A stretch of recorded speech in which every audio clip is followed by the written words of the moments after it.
அடுத்து பாருங்கள், இது வந்து டபுள் ட்ரிபிள் குரோஷே. இதுக்கு பாருங்கள் நம்பர் ஆஃப் டேர்னிங் செயின்ஸ் வந்து 5. 1 2 3 4 5. இந்த மாதிரி இப்படி 5 செயின்ஸ் நம்ம போட்டுட்டு ஒர்க்கை டேர்ன் பண்ணணும். இங்கே நம்ம வந்து இந்த 5 செயின்ஸை நம்ம ஸ்டிச்சாக கன்சிடர் பண்ணணும். ஸோ அதனால் இது வந்து ஃபஸ்ட்டு செயின் தானே. ஸோ ஃபஸ்ட்டு செயினில் நம்ம ஸ்டிச்சு போட வேண்டாம். ஏன்னா ஏற்கனவே இந்த டேர்னிங் செயின் இருக்குல்ல, இதே நம்ம வந்து ஸ்டிச்சாக தான் நம்ம கன்சிடர் பண்ணுறோம். ஸோ அதனால் ஃபஸ்ட்டு செயினில் நம்ம போட வேண்டாம். ஸோ இனி நம்ம செகண்ட் செயின்லேருந்து நம்ம ஸ்டிச் போடலாம். இதுக்கு வந்து நம்ம 3 டைம்ஸ் நம்ம yarn over பண்ணணும். இந்த மாதிரி 3 டைம்ஸ் yarn over பண்ணி இனி ஆஸ் யூஷுவல்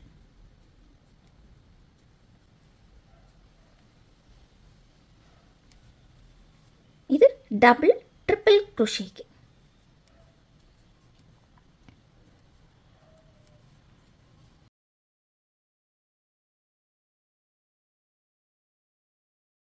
பாருங்கள் இந்த மாதிரி. ஸோ இந்த மாதிரி டபுள் ட்ரிபிள் குரோஷேக்கு 5 டேர்னிங் செயின்ஸ் போடணும். அதுபோல் இந்த டேர்னிங் செயினை நம்ம ஸ்டிச்சாக கன்சிடர் பண்ணணும். வீடியோ பிடிச்சிருந்தா மறக்காமல் லைக் பண்ணுங்கள். தேங்க்யூ ஃபார் வாட்சிங்.